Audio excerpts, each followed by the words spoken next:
Very good evening to मेरे सभी प्यारे बच्चों। आज मैं लेकर आई हूँ आपके लिए political science class 10th chapter 2 federalism. बच्चों, इससे पहले हमने जो एक्सप्लेनेशन समझी थी वो एक्सप्लेनेशन थी पावर शेयरिंग चैप्टर 1 की। उसमें मैंने आपको पॉइंट टू पॉइंट एनसीईआरटी की लाइन टू लाइन नोट्स बना के सारी चीज़ें समझाई, और मैंने आपसे ये कहा भी था कि if you have any doubt please you can DM, there is no problem. And बहुत अच्छे से आप लोग रिस्पॉन्स कर रहे हैं मेरी कुछ वीडियो के लिए, तो उसके लिए thank you so much. So let's start. Students, last chapter में मैं जब आपको फॉर्म्स ऑफ गवर्नमेंट समझा रही थी या पावर शेयरिंग किस लेवल्स में किन टीयर्स में होती है ये चीज़ समझा रही थी, तब मैंने आपसे एक चीज़ कही थी कि जो वर्टिकल फॉर्म ऑफ गवर्नमेंट होती है, यानी गवर्नमेंट जिस वर्जन में सेंट्रल, स्टेट और लोकल गवर्नमेंट में बटी हुई होती है, वो फेडरल गवर्नमेंट होती है, और इस फेडरल गवर्नमेंट को हम चैप्टर 2 में पढ़ेंगे। So let's start our chapter with humanity learning. In type of country are you living?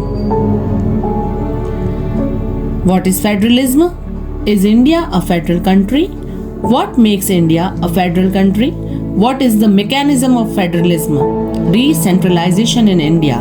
इन सारे सवालों के जवाब ढूंढने हम चलते हैं इस चैप्टर में। हमारा पहला जो क्वेश्चन था वो ये था कि in which type of country are you living? आप किस टाइप की कंट्री में रहते हैं? तो ऑब्वियसली आपका आंसर होगा कि हम एक डेमोक्रेटिक कंट्री में रहते हैं। उसके बाद जो सेकंड क्वेश्चन है वो है व्हाट इज फेडरलिज्म? तो फेडरलिज्म क्या है? That is vertical form of government. And what makes is India a federal country? So answer is yes, of course. And what makes India a federal country? So इसके बारे में हम इस chapter में पढ़ेंगे। फेडरलिज्म का मैकेनिज्म कैसे है, क्या है, ये क्या काम करता है, डिसेंट्रलाइजेशन का टॉपिक क्या है, इसको हम इस चैप्टर में क्लियर करेंगे। सो let's start with introduction. First one is, what do you understand by federalism? Federalism is a tier level system of government.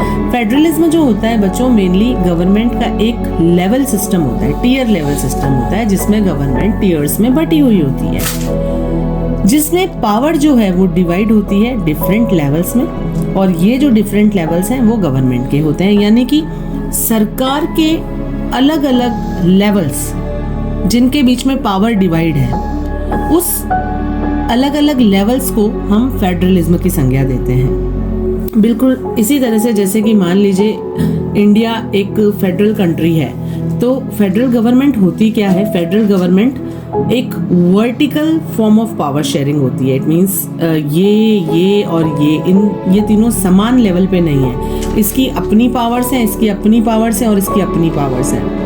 तो जो वर्टिकल पावर शेयरिंग है उसमें सबसे पहले आती है सेंट्रल गवर्नमेंट, जो पूरी कंट्री की गवर्नमेंट होती है।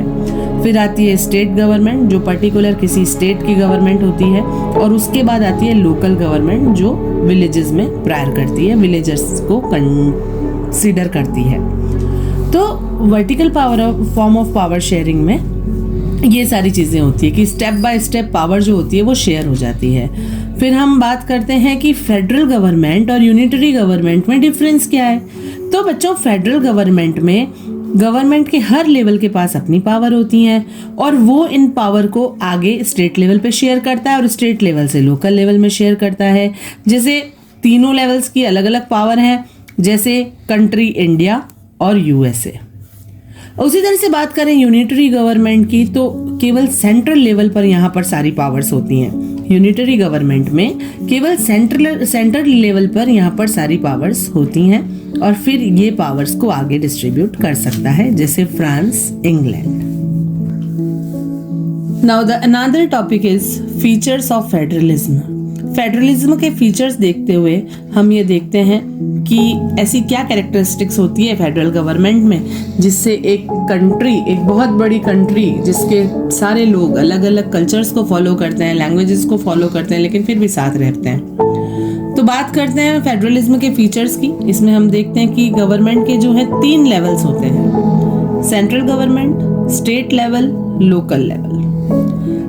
तो ये जो different levels of the government है, they rules the same citizens but each level has its own jurisdictions.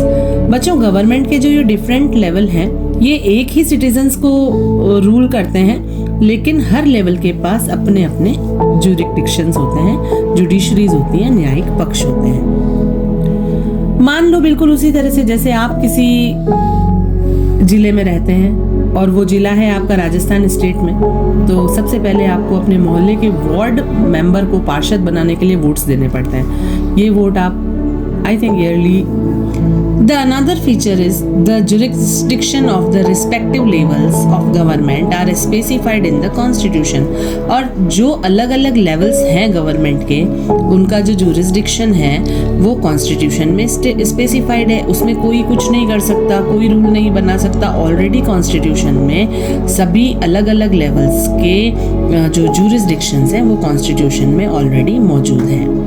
The tiers of the constitution cannot be changed। और कॉन्स्टिट्यूशन में गवर्नमेंट के जो टीयर्स बनाए गए हैं, जो सेंट्रल गवर्नमेंट, जो स्टेट गवर्नमेंट, ये जो टीयर्स बनाए गए हैं इनको चेंज नहीं किया जा सकता। और किसी भी गवर्नमेंट के एक लेवल के हिसाब से नहीं किया जा सकता। इस टाइप के चेंजेस अगर करने हैं इंस्टीट्यूशंस में भी कि भाई आप सेंट्रल गवर्नमेंट से रिलेटेड किसी रूल को चेंज करना चाहते हैं या कॉन्स्टिट्यूशन में अमेंडमेंट करना चाहते हैं इसके लिए, तो आपको इसके लिए गवर्नमेंट के सारे लेवल्स का सजेशन लेना पड़ेगा। Judiciary plays the role of an umpire if conflict or dispute arises between different tiers of government. Judiciary एक एम्पायर का रोल प्ले करती है जब गवर्नमेंट के किसी भी टीयर में कन्फ्लिक्ट या डिस्प्यूट होता है। Source of revenue for each level of government are clearly specified to ensure its financial autonomy. जो कर के जो साधन हैं, जो टैक्स लेने के जो सोर्सेज हैं, वो गवर्नमेंट के हर लेवल के अच्छी तरह से फाइनेंशियल ऑटोनॉमी को इंश्योर करने के लिए कॉन्स्टिट्यूशन में स्पेसिफाइड किए गए हैं। तो ये फीचर्स थे फेडरलिज्म के। हमारा जो आगे का टॉपिक है वो है why do we need federalism. हम फेडरलिज्म को क्यों चाहते हैं, फेडरलिज्म की ज़रूरत हमें क्यों होती है। तो बच्चों, जो बिग कंट्रीज है, people from different languages, cultures and needs, बड़े बड़े जो देश होते हैं उसमें अलग अलग तरह के लैंग्वेजेस बोलने वाले, अलग अलग तरह के कल्चर्स को फॉलो करने वाले जो लोग होते हैं, उनको एक साथ बांध कर रखना किसी एक सरकार के हाथ की तो बात नहीं हो सकती। So one single government can not manage everything. तो जो एक सिंगल गवर्नमेंट है वो सब कुछ मैनेज तो नहीं कर सकते ना दोस्तों।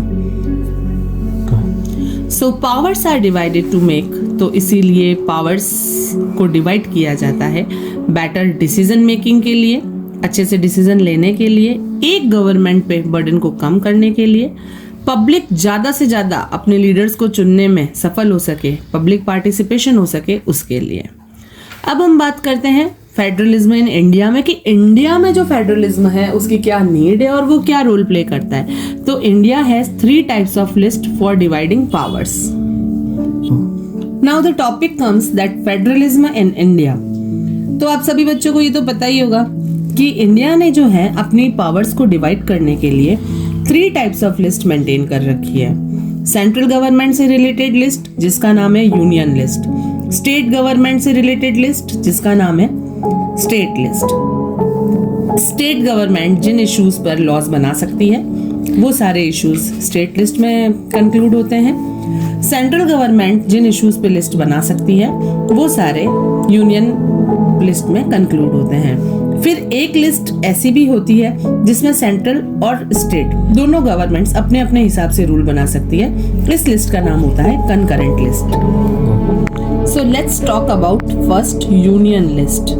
यूनियन लिस्ट बच्चों सेंट्रल गवर्नमेंट से रिलेटेड इश्यूज के लिए होती है, यानी कि सेंट्रल गवर्नमेंट जिन इश्यूज के लिए लॉज बना सकती है उस लिस्ट का नाम है यूनियन लिस्ट, राइट। सो इसमें जो फर्स्ट इशू आता है वो होता है डिफेंस। डिफेंस से रिलेटेड किसी भी इशू पर लॉ बनाने का हक सिर्फ सेंट्रल गवर्नमेंट का होता है। बैंकिंग, करेंसी, फॉरेन अफेयर्स और कम्युनिकेशन, ये सारे के सारे इश्यूज पर लॉ बनाने का जो राइट होता है वो सिर्फ सेंट्रल गवर्नमेंट के पास होता है। उसके बाद बात करते हैं स्टेट लिस्ट की। स्टेट लिस्ट में स्टेट गवर्नमेंट के पास ये राइट होता है कि वो इन सारे इश्यूज पर लॉ बना सकती है, जिसमें है police, trade, agriculture, irrigation. Agriculture का मतलब खेती, कृषि, और इरिगेशन का मतलब सिंचाई। ट्रेड का मतलब व्यापार, और पुलिस का मतलब तो आप सब बच्चे जानते ही होंगे। Enough understanding? Okay, so we will talk about concurrent list, that is the third type of list. इसमें सेंट्रल और स्टेट गवर्नमेंट दोनों अपने अपने लेवल पर लॉज बना सकते हैं। सो इन सारे इश्यूज में आती है education, forest, trade, marriage, adoption and succession. Succession का मतलब होता है उत्तराधिकार के बारे में, एडॉप्शन गोद लेने के बारे में किसी बच्चे को, या जैसे भी जो रूल्स होते हैं। मैरिज का मतलब तो आप सभी बच्चे अच्छे से जानते होंगे। ट्रेड व्यापार, फॉरेस्ट वन तथा वन से रिलेटेड जो जंगल से रिलेटेड जो इश्यूज हैं उस पर, और एजुकेशन यानी शिक्षा।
इसमें सभी स्टेट्स के पास बिल्कुल सेम पावर्स होती हैं, and in this power is equally distributed between central and state level. और जो पावर है वो सेंट्रल और स्टेट लेवल की गवर्नमेंट में बिल्कुल बराबर बटी हुई होती है। बात करें होल्डिंग टुगेदर फेडरलिज्म की, तो इसमें बच्चों क्या होता है, एक बड़ा सा स्टेट है और वो छोटे छोटे पार्ट्स में डिवाइड हो गया है, उसे हम कहते हैं holding together federation. A large country decide to divide its power between the constituent states and the central government. एक बड़ा देश जो ये डिसाइड कर लेता है कि उसको अपनी पावर उसके कॉन्स्टिट्यूएंट स्टेट्स और सेंट्रल गवर्नमेंट में डिवाइड करनी है, तो वहाँ पर जो टाइप होता है फेडरेशन का वो होता है होल्डिंग टुगेदर फेडरेशन। इसमें आप सबसे पहले एग्जांपल ले सकते हैं इंडिया का। इंडिया ने जिस तरह से अपनी पावर को सेंट्रल गवर्नमेंट, स्टेट गवर्नमेंट और लोकल गवर्नमेंट में बांट रखा है, इट मींस इंडिया किस तरह का फेडरेशन है, होल्डिंग टुगेदर फेडरेशन है। स्पेन, बेल्जियम का एग्जांपल ले सकते हैं। इसमें unequal power distribution between different states, इसमें जो अलग अलग स्टेट्स में पावर है वो अनइक्वल डिस्ट्रीब्यूट होता है, किसी के पास ज्यादा होता है, किसी के पास कम होता है। Unequal power distribution between centre and state level, और इसमें पावर का डिस्ट्रीब्यूशन भी अनइक्वल होता है सेंट्रल और स्टेट लेवल के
सब्जेक्ट जो तीनों ही लिस्ट में नहीं है उनके लिए एक अलग से लिस्ट बनाई जाती है जिसका नाम है रेसिड्यूअरी लिस्ट, और ऐसे सब्जेक्ट को रेसिड्यूअरी सब्जेक्ट के नाम से जाना जाता है। इन सब्जेक्ट्स पर केवल central all states in Indian Union does not have identical same powers. Some states enjoy special status like Andhra Pradesh, Assam, Nagaland, Mizoram. बच्चों जो इंडिया में जितने भी स्टेट हैं, इंडियन यूनियन के जितने भी स्टेट्स हैं, उनके पास सभी स्टेट्स के पास एक जैसी पावर नहीं है। कुछ स्टेट्स जैसे अरुणाचल हो गया, आसाम हो गया, नागालैंड, मिजोरम, इन लोगों के पास स्पेशल स्टेटस और स्पेशल पावर्स होती हैं, क्योंकि ये जो पावर्स हैं इन स्टेट्स के लोगों को इनकी सिचुएशन के अकॉर्डिंग दी गई है। मोस्टली लोग यहाँ पर ट्राइबल लोग होते हैं, तो जो ट्राइबल लोग हैं बच्चों, उनको अलग से अपडेट करने के लिए और नॉर्मल सिटीजन्स के बराबर लाने के लिए कुछ स्पेशल पावर्स दी जाती हैं। All these states have powers under Article 371 according to their power, और इन स्टेट्स को जो स्पेशल पावर्स मिलती हैं वो आर्टिकल 371 के अकॉर्डिंग मिलती हैं। तो बच्चों अब आपके मन में एक क्वेश्चन आता होगा कि ये आर्टिकल 371 क्या है। आर्टिकल 371 बच्चों वो लैंड राइट्स हैं, वो जमीन से रिलेटेड वो अधिकार हैं जो इंडिजीनियस पीपल को प्रोटेक्ट करने के लिए और उनके कल्चर को प्रोटेक्ट करने के लिए लागू किए गए हैं। इस आर्टिकल के अकॉर्डिंग कोई भी दूसरे स्टेट के लोग या कोई भी दूसरा स्टेट या दूसरा कोई किसी भी दूसरे स्टेट से बिलोंग करने वाला पर्सन इन स्टेट्स में, आंध्र प्रदेश, असम, नागालैंड, मिजोरम जैसे स्टेट्स में ना तो जमीन खरीद सकता है ना ही कोई घर खरीद सकता है। आर्टिकल 371 यही कहता है। Power sharing is described according to Constitution, but if anybody think about any changes to be brought in the federal structure, बच्चों जैसे कि पावर शेयरिंग है, जैसे कि फेडरलिज्म है, वो पूरा का पूरा हमारे कॉन्स्टिट्यूशन में डिस्क्राइब किया हुआ है, हमारे संविधान में लिखा हुआ है कि किस तरह से जो पावर है वो गवर्नमेंट के डिफरेंट ईयर्स में शेयर हो। लेकिन अगर कोई व्यक्ति चाहता है कि इन सारे ईयर्स में इस पूरे सिस्टम में चेंज आना चाहिए, तो इस पूरे जो फेडरल स्ट्रक्चर है उसमें चेंज आना चाहिए, तो इस चेंज के लिए अप्रूवल चाहिए। इसका upper and lower house of parliament के 2/3 मेंबर्स का, यानी कि अपर हाउस के भी 2/3 मेंबर्स का अप्रूवल चाहिए और लोअर हाउस के भी 2/3 मेंबर्स का अप्रूवल इसमें हमें चाहिए। So that it must needed to take permission of 2/3 members of upper and lower house of parliament and also needed approval of 14 state legislatures of India. केवल lower और upper house parliament members का ही approval नहीं, बल्कि 14 state legislatures का भी approval इसमें needed होता है जब भी हमें किसी फेडरल स्ट्रक्चर में कोई चेंज करना होता है। और फिर इसके बाद भी अगर कोई डिस्प्यूट अराइज होता है तो जुडिशरी तो है ही, हमारी न्यायपालिका है ही प्रॉब्लम को सॉल्व करने के लिए। सो दिस वाज कि किस तरह से इंडिया में फेडरलिज्म काम करता है। अब हम बात करते हैं how is federalism practised. Federalism किस तरह से अपनी कार्यप्रणाली को, अपनी क्रिया को कंप्लीट करता है। इसमें सबसे पहले आता है लिंग्विस्टिक स्टेट्स। आपको ये बात तो बहुत अच्छी तरह से पता होगी कि जिस तरह से हमारे इंडिया जिसे यूनिटी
नेशनल लैंग्वेज का दर्जा नहीं दिया गया है। टोटल 22 लैंग्वेजेस स्केड्यूल हैं और टोटल 2 स्केड्यूल लैंग्वेजेस हमारी कंट्री में बोली जाती हैं।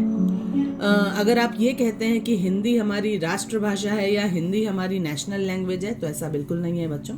Hindi and English both languages are official languages, not national languages. So हमारे संविधान में, हमारे कॉन्स्टिट्यूशन में 22 लैंग्वेजेस को दर्जा दिया गया है, संवैधानिक दर्जा दिया गया है, और आप इन 22 लैंग्वेजेस में से किसी भी लैंग्वेज का एग्जाम दे सकते हैं, आपको कंसिडर किया जाएगा।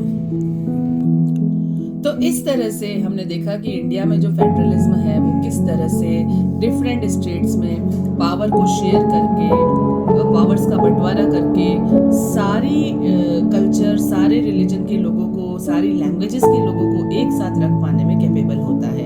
सो फेडरलिज्म गुड प्रैक्टिस, फेडरलिज्म बहुत अच्छी चीज़ है, क्योंकि यहाँ पर डिफरेंट कल्चर के पीपल फेडरलिज्म के साथ ही एक साथ शांतिपूर्वक पीसफुली रह सकते हैं।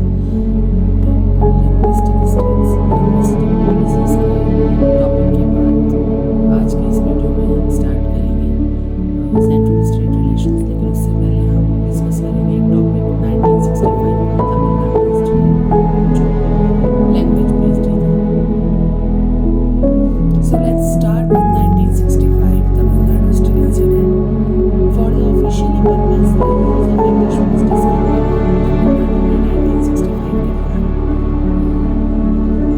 ऑफिशियली यूज था उसको बंद कर दिया गया, केवल जो हिंदी और जो तमिल लैंग्वेज थी उसको यूज़ किया जा रहा था, और इंग्लिश का जो यूज़ था एज अ ऑफिशियली लैंग्वेज बंद कर दिया गया। इसका मतलब ऑफिशियली लैंग्वेज बंद करने का मतलब, ऑफिशियली पर्पस बंद करने का मतलब होता है कि उस भाषा को अब किसी पेपर में एज अ ट्रांसलेटर यूज़ नहीं किया जाएगा। So after this, non-Hindi speaking people start opposing government for this action. तो इससे जो non-Hindi speaking लोग थे, जो लोग हिंदी नहीं बोलते थे, उन्होंने इस एक्शन के लिए गवर्नमेंट को अपोज करना स्टार्ट किया, और जो रिजल्ट था वो ये था कि जो सेंट्रल गवर्नमेंट थी उसने अगेन इंग्लिश को कंटिन्यू किया हिंदी के साथ ऑफिशियल पर्पस के रूप में। क्योंकि जो लोग हिंदी नहीं बोल सकते हमारे देश में, या जिन लोगों को हिंदी बोलने में परेशानी होती है, वो इंग्लिश के बिहाफ पर ही अपने ऑफिशियल लेटर्स, अपने ऑफिशियल जो आपके एग्ज़ाम पेपर होते हैं, इफ यू नो, वो भी से 2 लैंग्वेजेस में आते हैं, that is Hindi and English. So लोगों को अगर हिंदी लैंग्वेज के बाद कोई सबसे ज़्यादा लैंग्वेज आती है तो वो इंग्लिश है। तो इससे तमिलनाडु के लोगों को बहुत कठिनाई हुई। उन्होंने एक लेवल पर आकर गवर्नमेंट को अपोज किया, और बदले में गवर्नमेंट ने इंग्लिश को वापस कंटिन्यू कर दिया। बात करते हैं लिंग्विस्टिक पॉलिसीज़ के बाद सेंट्रल स्टेट रिलेशंस की। तो आपको पता ही होगा, आफ्टर इंडिपेंडेंस 1947 पूरे इंडिया में केवल एक ही पार्टी रूल करती थी, और वो थी Congress. So there was one party ruled in India after independence, and if any party raised, और कांग्रेस के खिलाफ अगर कोई और पार्टी खड़ी होती भी थी, इट वॉज सप्रेस्ड, इसको दबा दिया जाता था सेंट्रल गवर्नमेंट के through.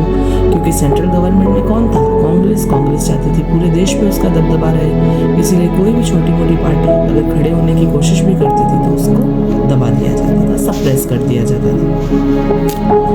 Then in 1990 there was new government formed called coalition government. फिर 1990 में एक नई सरकार बनती है, और इस सरकार का नाम होता है कोलिशन गवर्नमेंट। ऐसा क्यों हुआ? जब कोई पार्टी खड़ी नहीं हो पा रही थी तो कोलिशन गवर्नमेंट क्यों बनी? कोलिशन गवर्नमेंट क्यों बनी, इस जवाब को जानने के लिए, इस आंसर को पता करने के लिए आपको ज़रूरी होगा कि आप बात करें कि कोलिशन गवर्नमेंट क्या होती है। कोलिशन गवर्नमेंट वो होती है बच्चों जहाँ पर सभी 2 या 2 से ज़्यादा छोटी छोटी पार्टियाँ मिलकर एक बड़ी पार्टी फॉर्म कर देती हैं, और वो बड़ी पार्टी रूलिंग पार्टी से भी ज़्यादा दबदबे में होती है। तो because no any one party have won majority in parliament, क्योंकि पार्लियामेंट में कांग्रेस के आगे कोई भी छोटी मोटी पार्टी तो मेजॉरिटी ले ही नहीं पा रही थी, किसी को मेजर बहुमत जिसको कहते हैं मिल ही नहीं पा रहा था। तो छोटी छोटी सभी पार्टियों ने मिलकर सोचा कि क्यों ना हम एक कोलिशन गवर्नमेंट बनाएं और कांग्रेस को सप्रेस कर सकें। So many parties together formed a coalition government at central level. तो सेंट्रल लेवल पर बहुत सारी पार्टीज ने एक साथ मिलकर कोलिशन गवर्नमेंट बनाई, और ये जो सेंट्रल और स्टेट गवर्नमेंट के बीच में जो टर्म्स थे, इस चीज से बेटर कंडीशन में आए। नहीं तो लोग और जो छोटी मोटी पार्टियां थी वो यही सोच रही थी कि कांग्रेस जो है वो सिर्फ अपना ही इन्फ्लुएंस चाहती है पूरे भारत पर, इसीलिए किसी पार्टी को मेजॉरिटी में आने ही नहीं देती। फिर फॉर्म हुई कोलिशन गवर्नमेंट 1990 में, जिसने ये बताया कि अब सेंट्रल और स्टेट के जो रिलेशंस हैं उनको इस तरह से बेटर कंडीशन में लाया जा सकता है, क्योंकि जो कोलिशन गवर्नमेंट बनी थी वो कहीं कहीं स्टेट के जो रिप्रेजेंटेटिव्स थे उनको मिलाकर उनके साथ बनाकर बनाई गई थी। तो that was the central state relations between India. Now the central government understood the value of state government after coalition. अब सेंट्रल गवर्नमेंट को स्टेट गवर्नमेंट की वैल्यू कोलिशन के बाद पता चल गई थी, क्योंकि सेंट्रल गवर्नमेंट को ये मालूम पड़ गया था कि यूनिटी इन स्ट्रेंथ होती है, और जहाँ कोई भी पार्टी, लोग या कोई सत्ता यूनिट होगी वहाँ सामने वाले का सर्वनाश तय है। बात करते हैं the next topic, decentralisation in India की। बच्चों, डिसेंट्रलाइजेशन इन इंडिया का मतलब होता है बड़ी पावर का छोटी पावर में डिवाइड हो जाना इंडिया में। Decentralisation means giving power to lower levels of government. यहाँ डिसेंट्रलाइजेशन का जो मतलब है वो ये है कि पावर को गवर्नमेंट के लोअर लेवल्स में, छोटे लेवल्स में बांट लेना एज अ लोकल गवर्नमेंट। ऐसा क्यों जरूरी है? ऐसा इसीलिए जरूरी है क्योंकि जो लोकल पीपल है वो अपनी लोकल प्रॉब्लम्स को अच्छे से जानते हैं और उनका सॉल्यूशन अच्छे से कर सकते हैं। There was a new type of government formed and the named local government. क्या चेंज हुआ लोकल गवर्नमेंट बनने के बाद आफ्टर 1992 में? तो इलेक्शंस जो है वो हर 5 साल में होने लगे। ग्राम सभा, ग्राम पंचायत, सरपंच जैसे जो लेवल थे उनको ज़्यादा पावर मिली। पंचायत और म्युनिसिपैलिटी के पास ज़्यादा पावर और पैसा जाने लगा। SC, ST, OBC जैसी जो बैकवर्ड क्लासेस हैं उनके लिए सीट्स रिजर्व हुई। 1/3 सीट्स लोकल लेवल पर वुमेन के लिए रिजर्व हुई। State government are required to share some powers and revenue with local government bodies. Even जो स्टेट गवर्नमेंट है वो उसको भी अपनी पावर और रिवेन यानी जो भी कमाई होती है वो भी लोकल गवर्नमेंट बॉडीज के साथ शेयर करनी होती है। अब जो थर्ड टियर था इस डेमोक्रेटिक गवर्नमेंट का वो और भी ज्यादा पावरफुल हो गया। अब बात करते हैं next topic, type of local government की। लोकल गवर्नमेंट में बच्चों 2 टाइप्स होते हैं, एक रूरल लोकल गवर्नमेंट, एक अर्बन लोकल गवर्नमेंट। जो गांवों में गवर्नमेंट होती है वो रूरल लोकल गवर्नमेंट होती है और जो शहरों में होती है वो अर्बन लोकल गवर्नमेंट होती है। इसका नाम, जो रूरल लोकल गवर्नमेंट है उसका नाम होता है पंचायती राज, और जो अर्बन लोकल गवर्नमेंट है वो म्युनिसिपैलिटीज कहलाती है क्योंकि वो सिटीज में होती है। बात करें रूरल लोकल गवर्नमेंट की तो ग्राम पंचायत होती हैं, या तो एक गांव की होती है और या फिर वो ग्रुप ऑफ द विलेज होती है, यानी पूरे गांवों के 5 या 10 गांवों के ग्रुप्स की होती है। So there are gram panchayat of either one village और of the group of village. Many ward members and a sarpanch has elect in GP.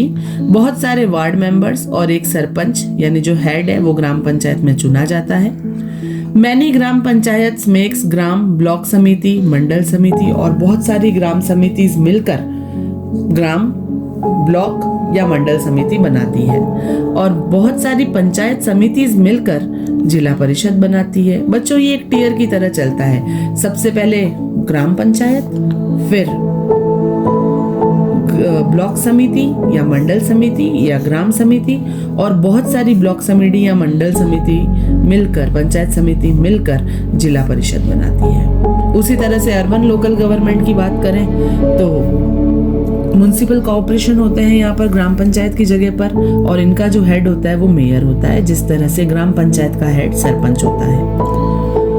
ये जो म्युनिसिपल कॉरपोरेशन है ये टाउन्स और स्मॉल सिटीज में पाई जाती हैं और बहुत सारी म्युनिसिपल कॉरपोरेशन मिलकर म्युनिसिपैलिटीज बनाती हैं और म्युनिसिपैलिटीज का हेड होता है chairperson. 36 lakh elected representatives panchayat और म्युनिसिपैलिटीज में आज भी अर्बन लोकल गवर्नमेंट को चला रहे हैं। तो इस तरह से बच्चों ये जो पूरा सिस्टम होता है इसे पंचायती राज कहा जाता है, जिसमें डिस्ट्रिक्ट लेवल पर होती है जिला परिषद जिसका अध्यक्ष होता है चेयरमैन, ब्लॉक लेवल पर होती है पंचायत समिति और ग्राम पंचायत जो विलेज लेवल पर होती है जिसका हेड होता है सरपंच। यहाँ हमारा फेडरलिज्म चैप्टर खत्म होता है बच्चों। इसी के साथ मिलेंगे अगले chapter gender, caste and religion में अगली वीडियो में। Bye bye.